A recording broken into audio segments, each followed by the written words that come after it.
back. You're here with the Realennials. I'm Ruby. I'm Pat. And I'm Cymone. Yeah. Thank you so much for joining us, Cymone.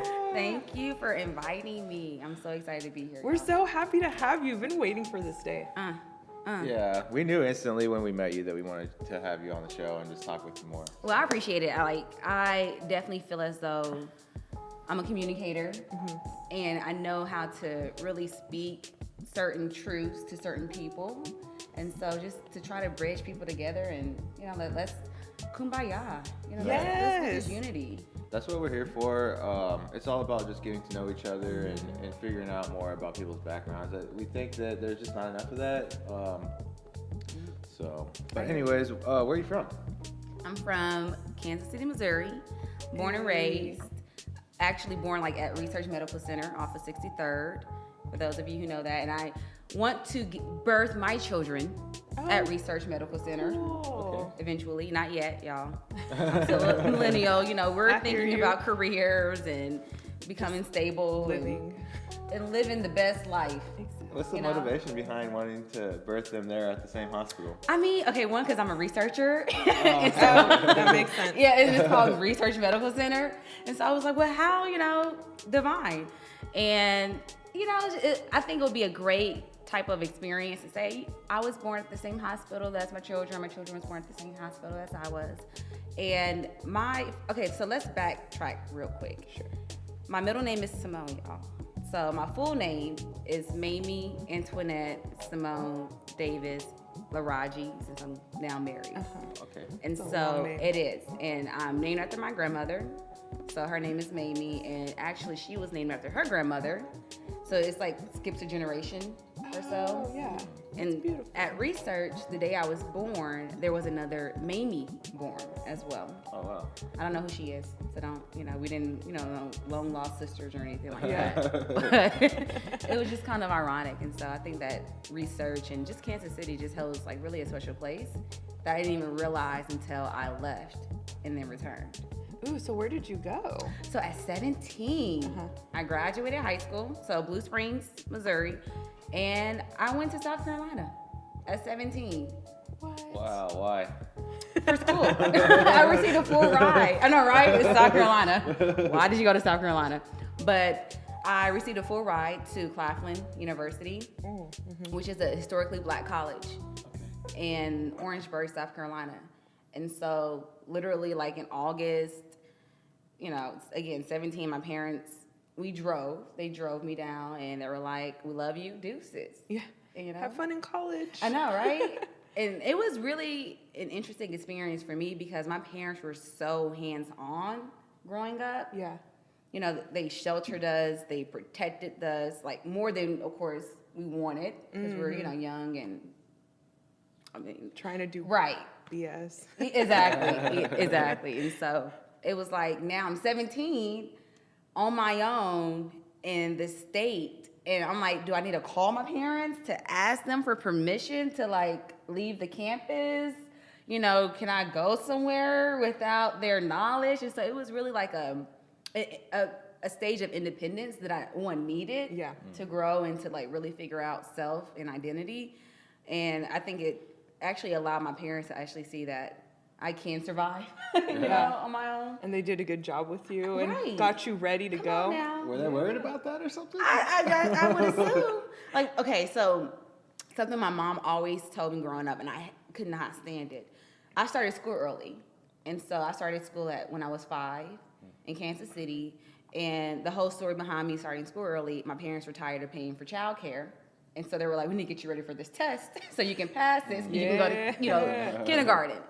But all throughout, middle, high school, my mom would always remind me, well, technically, this is not your grade. Technically, you're supposed to be behind. So, you can't go to homecoming because technically you're supposed to be in 8th grade. Oh, my You can't do this because technically, And so I definitely feel at 17 having to, I left full ride scholarship, but it's in their minds, technically she's still a senior in high school. Yeah. Technically should she be going all the way to South Carolina to go to school. And so I think there was a huge trust, allowing this process to happen. Did you hit him with the technically you should have waited a year to put me in school if you're not worried about it? Nah, you know, black mamas. Right. Black mamas. I mean, I'm not saying I would have said that. Exactly. I Come know. on now, get smacked. Because technically, You're trying you to still a suggest- child, yeah, right? You're trying to suggest dangerous What'd you go to things. school for? Instigating. Yeah. Communication. Okay. You know, digital media. And Awesome. so I received my bachelor's in communication, my master's or my minor in business. And while I was at Claflin, I did 2 research programs. Nice. And that's when I realized that I had a love for just like discovery. You know, I love reading before, hated writing. So I went to Cornell University the summer of 2010. And then the following summer, I went to UCLA. And it was like expense paid trips. You know, we stayed in the dorms. We were to just experience that upper echelon or that, you know, that Ivy League type of education. Oh, yeah. And the first summer I went to Cornell, I actually did the study of Greek letter organizations, so fraternities and sororities. And the cool thing about Cornell was that the black Greek letter organizations were very limited. And so, of course, it was like the dominated of like the Pan-Hellenic Council. And the study wanted to look at social identity theory. And social identity theory basically explains that you develop or you take your identity from the social group you belong to. Ooh, interesting. And so, you know, one, that can be fluid. And two, as a person in a sorority or fraternity, you're encompassing this group sorority mentality, not like this self sorority mentality. And so, you know, if there are parties or if there are things that happen, whatever happens, it's like you develop that, like I'm part of this group now. So like if a fight happens, you know, or, you know, accusations happen, it's like, well, we as a fraternity, we feel this way, or we didn't do this. Right. You know, and so, but you know, true inside, like I do have issues with certain things that are happening, but part of my fraternity or sorority is like, this is the norm. Ooh, that makes me wonder about what you just brought up right before we started about you interviewing Gay members. And so that was the following summer. Great segue, because the next summer I went to UCLA, and I am in a sorority, right? So that it was a great way for me to look, kind of preview, like look overarching. And so the next summer I wanted to do this. Can I pause you just real quickly? Yeah. You know, you mentioned the Pan-Hellenic Council. Just for our listeners out there, that's something that oversees traditional Greek houses and frat houses and sororities. Yes. So the National Pan-Hellenic Council is those who govern the Divine Nine, which is like the historically black fraternities and sororities. Okay. There's also a Pan-Hellenic Council, which is super duper separate. And so like the Pan-Hellenic Council, and I'm not even for sure like how it all divvies up, but I know that one segment like really strictly deals with like predominantly white fraternities and sororities, and the other. So I know that there are different councils. It's like just a governing body, a council. Okay. So I just wanted to kind of explain that to the listeners because you brought it up. Yeah, I Yeah. didn't know anything about any of that, so. You only know what you're exposed to, right? Yeah. Or you know what you experience, and so I didn't really understand the magnitude of it until that research. Sorry to bring it back to your So, next summer. The following summer, I went to UCLA, and I wanted to do this like comparative analysis. So basically comparing groups, you know, like comparative analysis between, again, black Greek letter organizations, so sororities and fraternities, and black street gangs. So I wanted to do this study of, okay, well, are they more similar than not? Oh, And so, like, interesting. looking Okay. at colors, you know, how fraternities, sororities identify by color. You know, gang members identify by color.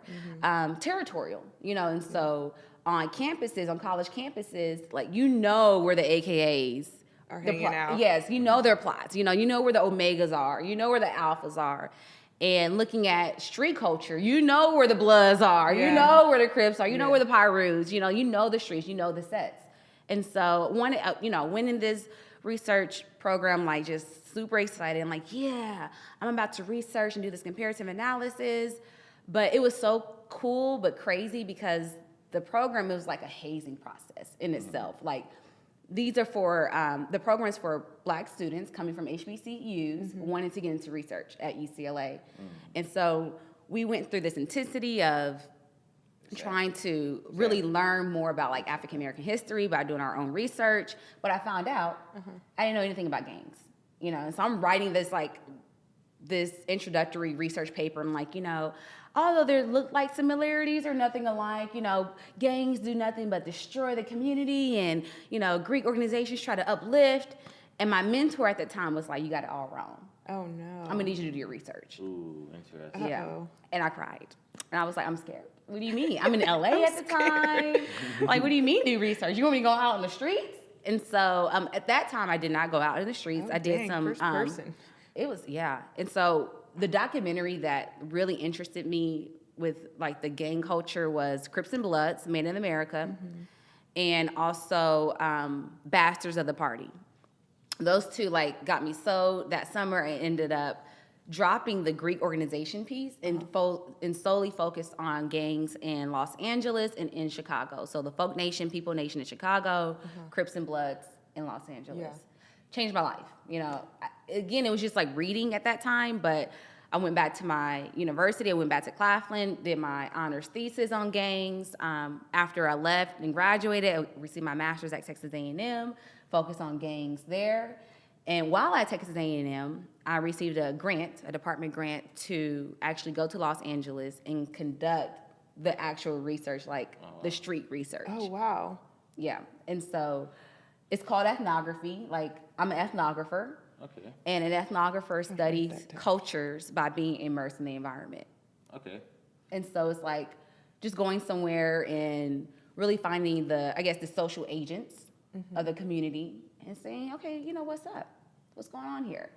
And so my thesis talked about the intersection of gang culture and music. So I wanted to understand about gangster rap music, or the term gangster rap music, and, you know, its inception. So when did it start? You know, when did like gangster rap become a theme, or, you know, something that is pushed in the streets? And so I met a lot of people. Again, as an ethnographer, it's not like you're reading a book. You know, you're on, you know. Yeah, you're talking to people. You're in there. You're on the corner of Crenshaw and King, you know, talking to gangbangers or what have you. And I mean, it was an exciting experience. I was there that time for about 10 days. And then a few months later, I went back for another few weeks, interviewed Omarion. His father is a previous Rolling 30s Crip. And so he was one of the guys that connected me to other gang members. And I actually interviewed Omarion the following year later for another research project that I was doing. That's so interesting. Gangs are so interesting in general, because you have to also, I think, consider, from an uneducated perspective, like the development of gangs given the high rates of incarceration, and what factors did gangs have in the prison system and outside of the prison system. And so what was the outcome of your research comparing them to fraternities and gangs? So that research component wasn't between fraternities and gangs. At this point in my life, like, I was just solely You focused on dropped gangs. that, right? Yeah, Okay. I You dropped went in that that from complete UCLA and moved forward. But I wrote my thesis actually as a play, because I wanted to show all these voices. Because I ended up interviewing about 23 former gangbangers and hip hop artists like MC8. I interviewed Big Sight, who knew Tupac, you know, who was part of Thug Life. Yeah. And so interviewing these, again, social agents, I realized that at this time, and maybe even today's times, it's not really just about blue and red. It's literally about being Black. And so what I found out, two things I focused on, the themes that I focused on was police brutality and crack cocaine in the late 70s, or in the late 80s to mid 90s. And so these two, again, like, in whatever happened in the communities, crack cocaine literally like transformed cities across the nation. And the person behind, you know, crack cocaine was Freeway Ricky Ross. And so I interviewed Freeway Ricky Ross as well. Oh, wow. And yeah, it was. Holy And crap. I know. it was pretty dope. It was a pretty amazing experience. He looked like a homeless man, y'all, on the street. And it was very intentional too. He would tell you, like, he's the type of person that likes to blend in. And so when I ended up like interviewing him, I'm thinking like I'm about to interview this kingpin, which he is a kingpin or former kingpin, but I'm thinking like he's about to be. I don't even know what my mind was on at that time, but he literally had like this backpack, you know, these khaki pants, and he just looked very streetish. And I'm very comfortable with saying that because, of course, like. What did you learn from him? I'm the truth. Ooh. This concept of when drug dealers say, if not me, then someone else. Ooh. You know, like, if I wasn't going to do it, someone else was going to do it. So why not me? Ooh, okay. That's a pretty profound underlying premise in like all of capitalism, I think. You know, that's what all the people were saying throughout the Industrial Revolution who were polluting and making like tons of somebody's gonna profits do and this. stuff. Regardless, Why not me? Wow, that's interesting. And with him, it was in his mind, and of course, I'm not one to judge or to justify right or wrong, but in his mind, he was giving back. He was like Robin Hood, right? So he would take from the rich and give to the poor, and there would be a lot of times where he would, you know, have money on him where he would just give to kids or just to give to, like, you know, donate to start a baseball program, sports program in the city. You know, he was behind that, you know, starting redevelopment projects in the city. He was behind that. But the way that he was elusive from the police and just got away with so much is because he's not El Chapo. You know, he's not just out there. He's more behind the scenes. Like, literally, you can walk past Freeway Ricky Ross on the street and would not even know who it is. who he is. We definitely love to hear way more about that in all your research, but we're definitely here to talk about you today. So thanks, everyone, for tuning in. We're the Realennials. We'll be right back after this break.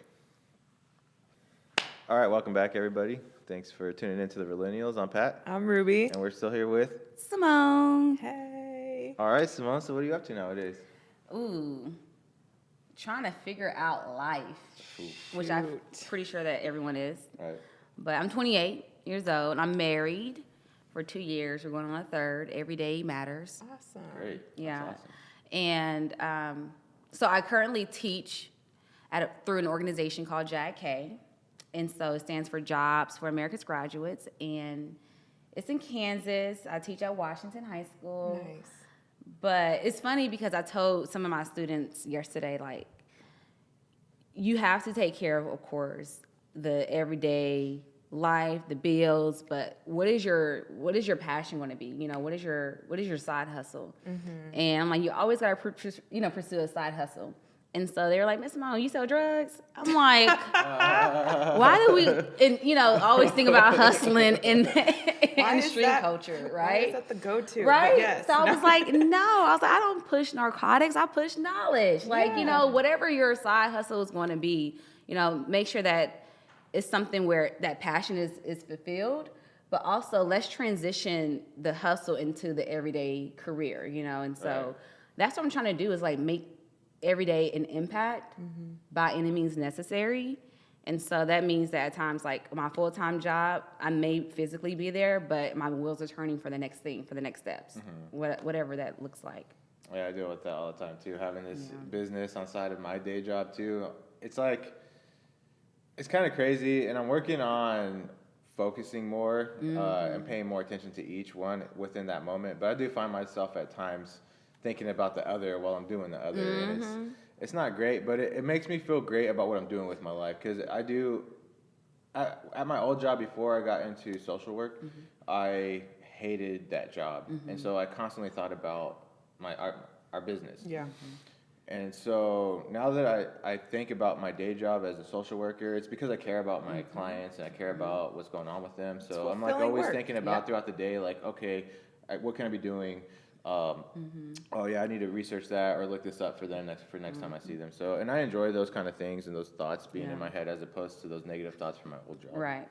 It's hard to compartmentalize everything also. I feel like we're kind of like soul sisters. We have the same, we have a lot of things that we want to accomplish, but it is tough finding the time, or just like you have to get yourself up to date on some things as well. Like we're still learning how to run a business. We're still learning how to, do a lot of this production sort of things. And it's hard when then you find something else that you're like, oh, I'm interested in that. But then how do I fit it in to all the other stuff?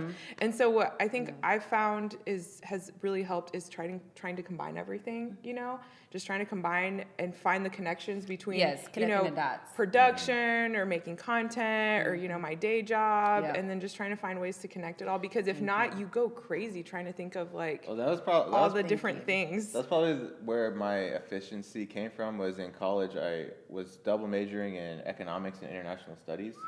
And so I basically, every single class that I took had to do with one or the other. Oh, so nice. I didn't have any, I think except for like my phys ed courses that I needed. It needs to overlap. Everything overlaps. And it was nice. So like my economics courses and papers were all written about international economics. And then all my international studies papers were written about economics and economic policies and stuff like that. So it all overlapped, and it was just this huge wealth of shared information. And one thing that we, I think, tend to forget is transferable knowledge. Yeah. Right? And so it's when you acquire new skills, those are your skills to take to a next job or a next entrepreneurship venture, whatever that looks like, because I think we forget at this job, I'm producing, new content, I'm producing new projects, but I'm keeping that for my next, that's going in my desk drive. That's going to be in in the USB. It's not something that once I leave, it's destroyed or deleted. And so I did the same exact thing, and I still think that way in college, focusing on gangs and performance studies. It overlapped, and those chapters or those things I wrote about ended up in my thesis. I'm not creating two content. Like, I'm not just doing my thesis over here and my assignments over here. No, it has to all blend together. Well, and I think that speaks to the most underlying need for us as creatives is to find a way to make what matters to us push that into what we're doing on a daily basis and what we're spending our time doing. So Yep. And that's for any millennial out there, any creative out there, where you feel as though your day job is completely separate from what you are doing passionately in the community or on the side. It's how to make all those overlap so your passion is fulfilling every single day, even during the day, even during your 8 to 5. It's like, oh my God, this is the tie. This connects. And so it's like finding those connections. Yeah, I think every job that I've ever had, I've never taken a job that I know I can't get a skill out of. Like, I actually purposefully go look for jobs that will expand my skill set. Like, I sold cars for a while. Really? Yeah, we all actually sold cars. Were you guys like a team? Like, you guys like the sales team? We worked at separate times. I didn't know we were ever going to bring that up. Okay. We're here. But that wasn't a job that I was like super stoked about having. I really needed a job at that point in time, and I took it because I had no sales experience. And I told myself, you can go put yourself in an uncomfortable situation. You got to sell something. You're a woman in a profession that's, mostly run by men. Right. And I put myself in that situation knowing it wasn't really going to be my favorite situation, but it would be the situation that got me a skill that I could take on to everything else that I did. And I will 100% say that might have been one of the best decisions I've ever made, because literally all the people that I met there, I wouldn't have met Sam if I hadn't worked there. I wouldn't have met a lot of my friends if I hadn't worked there, and it really set me up. So you never know, when you take a job or when you take an opportunity, you should look at it like, how can I add whatever I'm learning at this job or at this opportunity to my tool belt? And then you don't know where that opportunity will end up leading you. So I have a question about your students. How old are your students? Primarily 11th and 12th grade. And so I would say, 16 to 18? Ooh, what's going on with 16 to 18-year-olds these days? What are you teaching them? What's going on So there? the cool thing about JAG-K is we produce our own curriculum based on competencies. And so it's really student need, student voice, or student voice, student choice. And so whatever I find is missing in their lives, I try to fulfill. And so if they have not produced a resume, if they don't know what a resume looks like, or sending an email, y'all. I don't understand. Look, I think don't every know. generation would be like, that generation after us, Right. what's happening? So that's how I feel. What's happening? They just send emojis and Man, it's like interpersonal skills are lacking because everything is digital, everything is social media now. And so having conversations even in a classroom can be awkward because they're so used to expressing their views or their opinions on their phones. Yeah. So having this conversation, it's real difficult for students. And so I don't give out homework. The organization is adamant about project-based learning, and so we do a lot of projects in our classes. ooh, awesome. Yeah, and so rarely is it pen, paper. Rarely are they just sitting in a chair. They could be a group doing focus on media, producing commercials. Another group could be focused on advertising and making posters. And so there's just a lot of flexibility in the classroom that I really appreciate. I talk about skills. I realize that I'm not made to be no teacher. I realize that. And I tell my students all the time, I'm not a teacher. I tell them that. I'm an educator. Okay? Yeah, I'm an educator because What's the difference? I feel like as an educator, you're taking a step back and wanting to make sure that the end result, you begin with the end result in mind. And so for my students, again, like I'm not this sit in a desk and I'm going to put information on a board in which you just have to sit there and listen. Like I want to create educational experiences for you that mirrors what you will find outside. And so, we focus on community. And so I would say my difference in the way that I define it is just like this very comfortable, this very open, this person who, with my students, they can talk about anything. We literally, I allow them, of course, respectfully to like really find out who they are in this space. So it's not me guiding or saying, okay, well, this is what we're going to learn today. Yeah, or this is how it has to be. Yes, or these are my objectives. This is not my objective. What are your objectives? What are you? And let me help you get there, as a mentor. And so. Is that aspect of what you do something you learned how to do and developed, or is that something you kind of were taught? I would say both. My father was a huge advocate of education in the house.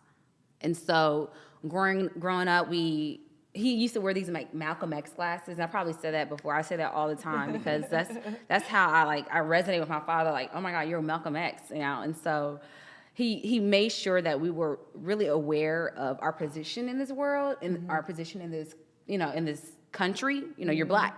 You're a black person in America.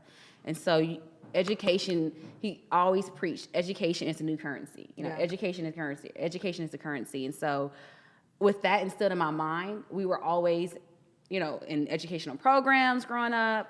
And I intentionally did not pursue education like as a bachelor's at first because I didn't want to be a teacher. I knew I never wanted to be a teacher. I did programs. I'm just like, no, that's not for me. But I always, at the same time, knew I wanted to influence and impact. And so when I was teaching public speaking, I taught public speaking at Texas A&M. And when I was teaching public speaking, my last semester, I had these two completely different classes. One was majority white, majority male, and I even had students older than me who were in the military. And then the other class was majority African, or I would say minority, and they were all freshmen, and they were all on this scholarship, this minority scholarship. Ooh, okay. So they were placed together in this class, and I was their teacher. And this is, again, my last year at Texas A&M, and it just really resonated a lot with me, and I learned a lot about my position at Texas A&M and being intimidated at times because it's like, will they trust my knowledge? Oh, yeah. Will they trust this? And at that time, I had a fro, which was two-tone, and I had a Black Panther sign on my door. So I did. And so, will they trust this? And it became like a phenomenal experience, which changed my life. And that's when I realized I wanted to pursue a career in education after I taught public speaking. Wow. What was the difference with the classes, since you had one that was like predominantly, white males, and the other one was minorities of both genders? Man, it was. I often wonder what they thought. Well, and a follow-up to that, so they were separated by design. Do you think it would have served a better purpose if they were more integrated? Man, yes, I definitely do. And I feel like it really was intentional for, especially the group of students of minorities. I definitely feel like that was intentional. One, maybe to get them comfortable with those who look like themselves. So it doesn't have to be a negative, right? Mm-hmm. It's like if you look around and you see the same people, you guys are in this together. Right. So, and especially at Texas A&M. Yeah. However, on the other side, having classes where everything is the sameness, right? So nothing but whiteness, young, and entitlement, privilege. It can also create this off balance where everything's the same. So why change?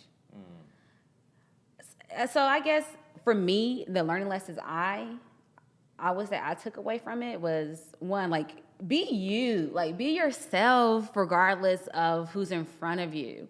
And I know that it's easier said than done, but that's why practice makes perfect. And so that first day of school, walking into that classroom and seeing, no one looked like me, and that's still important for myself to walk into a room and to identify, even if I am the teacher, even if I am supposed to be the person to bring everyone knowledge. It's like, well, I don't see no one that looks like me, and I'm bringing knowledge too, right? So that's why it was so defining in my career when I had that class in Nothing But Minorities, because that was the first time in my whole career, my whole teaching or career at Texas A&M, where I saw so many Black and brown students in one area. And I saw a difference in them because their eyes literally like looked up to me as like, help us or help me or, guide me. That's what I want to say, guide me. It was like, oh, you're my mentor now. You're the person who I can come to anytime. And I took that role on, so I still say actually connected to students who I taught at Texas A&M. And so that's great. You have that role, and it's maybe a unique role, at least in my personal experience. Public speaking is when I was really forced, and you probably see this on people's faces all the time, when I was really forced as a minority, someone that came from poverty, to really understand the value and what it meant to become articulate and to be able to speak well, and force me to reconcile that with, as you said, be yourself, but also it's okay to be yourself even if you're like from the hood or whatever, but and that's okay to speak articulately about things. I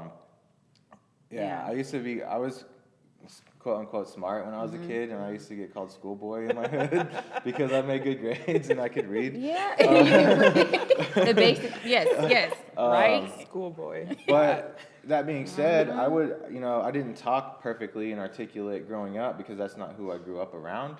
But then when I got to that public speaking class, it forced me to really understand, okay, this isn't necessary. In my mind as a kid, be like, that's not who I am. Why would I ever pretend to be something that I'm not?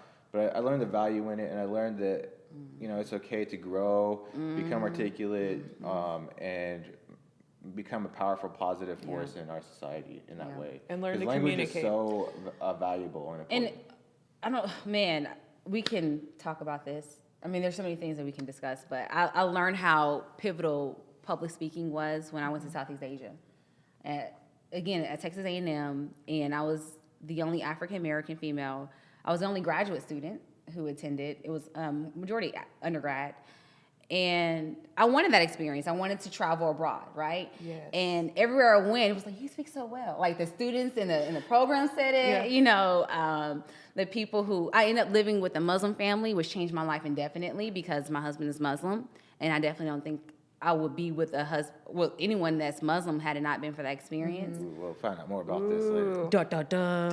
Okay, well, we do have to take a break. Thank you for listening to us. We'll be right back. Welcome back, y'all. We're the Realennials. I'm Ruby. I'm Pat. And we're still here with Cymone. Hey. Pat has a question. I have a question for you. So we got into a pretty deep conversation last time we hung out with you about your marriage, and it's, I don't know what the term would be, an interfaith marriage? Yep. Interfaith. So I'll ask you in general, and you can kind of choose to answer both or one or the other. What is the role of religion in America right now in our young millennial society, and what is the role of religion in your family? Okay, so in our society, I definitely feel like the millennials are more open, more engaged to find out just diversity, difference, and having those conversations. It's still tense, so let's not negate that. It's very tense in this culture, in this community. When we talk about religion, Trump just received or just passed he was able to pass the travel ban on certain countries. And that was like his first thing that he wanted to do when he was in office. Right, yeah. So let's not just, skim over that. Yeah. I just made a face at the camera because... So religion, I mean, I feel like there's a lack of understanding or knowledge with the intersection of religion. So when people ask me things about, well, how can you marry a Muslim? You're Christian, equally yoked. Well, if we understand how God works, monotheism, and how there's Judaism, there's Islam, and there's Christianity. And so we all serve the same God, just different ways, different methods. And so I don't let I won't even say negatives. I don't allow the differences in our religion to dictate how we love, how we feel, and how we communicate with one another. And so segue into our relationship. So when we met, my husband and I, it was when we were traveling, both of us traveling. I, at that time, lived in LA. And at that time, he lived in Dubai. And so he was traveling to the United States just for fun, basically. And we literally, collided in a store. What? And so, yeah. Like one of those rom-coms? Yeah, for real. We literally could have a movie about our lives, y'all. It's for real. Let's talk about writing that. Yeah. Okay. Because it's real life. It's true story.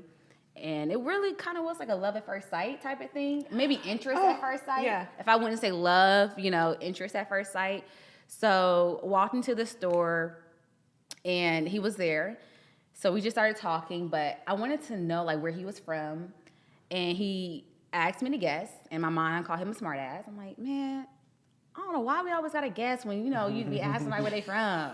That's funny because I say that. Well, where do you think I'm from? Right, I know, right? When you're racially ambiguous, people want to ask. People want to know, okay? And then you be throwing back questions like, well, where do you think I'm from? We do that. I know. So what did you guess? I actually guessed Morocco. Okay, nice. And he's And he's Moroccan. And I've never met a Moroccan before. I don't know any Moroccans, but I've been in Southeast Asia. And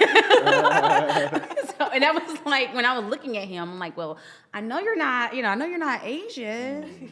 I don't think you're Middle Eastern. Again. Did he have an I Heart Morocco shirt on? No, nothing. Okay. It was so weird. So it's funny because at that time, he did think I was the cops. He did, I was probably undercover or something He asked me, who are you? Who are you? Yeah, why are you so curious? Right. And at that time, I think we connected on a couple more things before then. And so this was just the ball. All right, the jig is up. What do you want? Type of thing. He didn't say, what do you want? He was just who are you? And he was like, I'm sensing a connection. Do you want to hang out? I'm like, yeah, sure. Sure. I can hang out with you. And it was fast forward. Right, we're married, But that same night, now mind you, this conversation is happening at 11:30 p.m. on a Monday night. Yeah. And so when he was like, you want to hang out, he meant after I get off, after I leave here, do you want to hang out? And I'm like, yeah.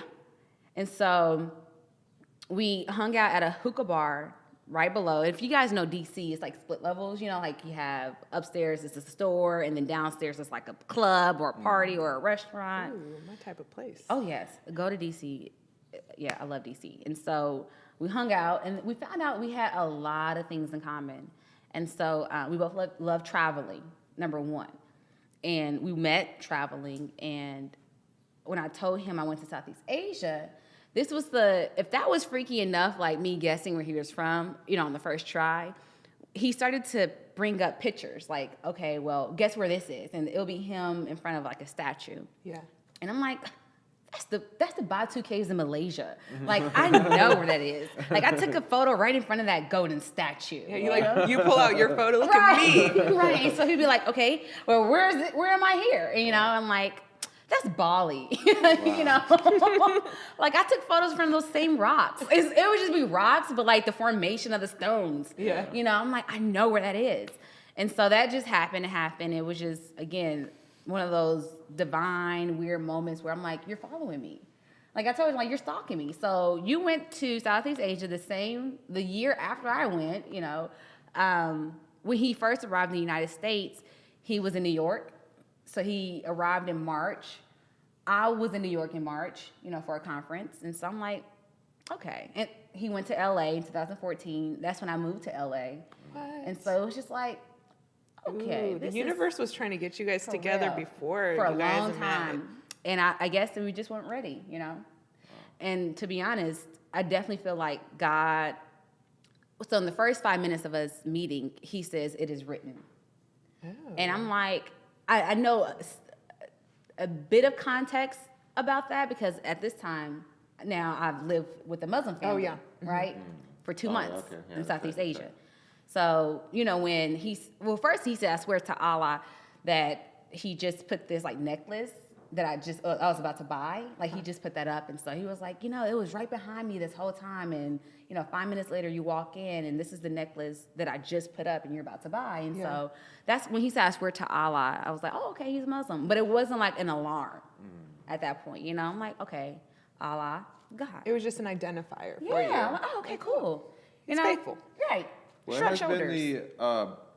been the biggest struggle that you guys face in an interfaith marriage? For us, we got married early. And so we were dating for about a year and then we got married. And so I definitely feel like, I'm like, oh, so cool. girl, it sounds cool in theory, but in practice, man, every day. Probably harder, yeah. Yeah, and so one thing that really connects us is love, right? So we just have this intense love for each other, but we come from completely different cultures, completely different communities, and the thing with my husband is that when we initially met, he was only in the United States for about 2 months. And normally, I don't say normally, but you have to adapt to this type of culture, to American culture, especially if you're from, living in the Middle East for a while or, you're North African. And so there would be things I would say, or even, to this day, we have to be very cognizant and sensitive of verbiage, of words, because, colloquialisms are not the same. Yeah. Like I could say, just go with the flow. And he's literally thinking that I'm saying, go with, just do what I ask or just do it. Oh, So there's communication is key in any relationship. And I think that for us being in an interfaith relationship, it really so much wasn't about religion, surprisingly. Because I think that we understood that we need to respect each other's boundaries. Yeah. And to be honest, I still, am adapting to respecting the boundaries that's set in place with religion. And so that really wasn't like a issue. I think more so cultures. And let me be frank about what I'm talking about too. There's a lot of similarities with Black culture and also like his culture, African culture or Muslim culture. I don't know what you would call it or say about it, because at times I look at my husband, I'm like, is this you? Is this your culture? Is this your religion? Oh, yeah. What identity are we coming from here? And so I still don't even understand all the magnitude of it. But when we talk about similarities, there's a lot of similarities within Black culture and where he's coming from. And I mean, that makes sense, I guess, because he's African. Yeah. I'm African.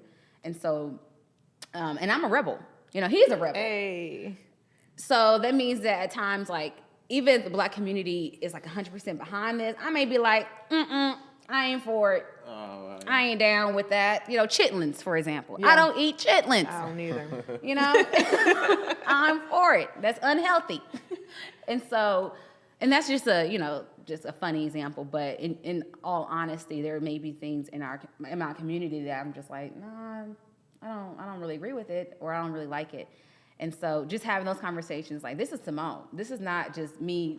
You didn't marry just a black girl. You married Cymone. Yeah. Or you need to learn more about black girls Yeah. in America so you can understand Cymone, and vice versa. Right. So what's the future hold for you? You were alluding to a moment ago how your recent marriage of only 2 years is helping you shape the direction that you're moving professionally as well. Yes. I mean, so number one, I don't think I foresaw myself getting married at this age or this soon. And I've done a lot. I'm very independent. I like to just be very, adaptable, free-flowy. And my husband is too. He's very independent. So we kind of clashed a lot because of our independence. And so he moved to Kansas City for me. So I'm from here. That's love. Good on you. Yeah. Right? So there's a lot of things I can complain about, but I know, of course, there's love, right? Yeah. So he moved to Kansas City to be with me. Love conquers all. Amen. Mm-hmm. And being back, so it's funny because we both came back to Kansas City. One, him being, a new person.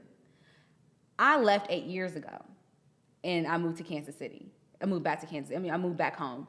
And so it was new for me, too. Oh, As an okay. adult. As an adult. Yeah. I left at 17. Of course, I visit here and there, but living, I didn't move back home until I was, 20? I was 25. Yeah, I was 25 when I moved back home, and that's from LA. And, the independence that I haven't had in LA, everything just really changed. And at the same time, it's like, I'm new, he's new, and now we're both in this new marriage. And so what does all this look like? And so I feel finally, after 2 years, getting to a place where we're finally settling in, or we finally settled in. And so now I'm very intentional about my creative side now.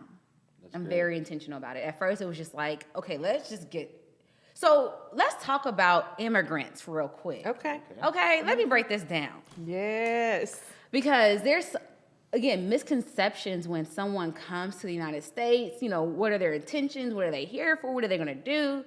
And then, people just think it's so simple just to integrate. It took 2 years for my husband to get papers. 2 years. Yeah. And so when we talk about this newness of everything, it's like, he's trying to be the man of the house. He's trying to really accumulate or to just figure out Kansas City without really having transportation, without really having a lot of roadblocks. He didn't have a TIN number or a social security number. And so there was just a lot of roadblocks that we encountered. Yeah. And then again, talk about independence. So here I am like, all right, well, I'm gonna do this, I'm gonna do that, I'm gonna do that. What you gonna do? Okay, you gonna do this, you gonna do that? Okay, but how is this all gonna work? And when I mean about finally settled in, we're finally moving past the I-130, which is a lot of money, the I-485, which is a lot of money. And these are documents where if you marry a citizen that you have to complete, but it does not make you legal. Just filling out the paperwork does not make you legal. Sending your money doesn't make you legal. We had to send over $2,000 just for paper. And then you have to have a lawyer to actually, do the paperwork for you. If you are an immigrant, you don't understand this technicalities in the law.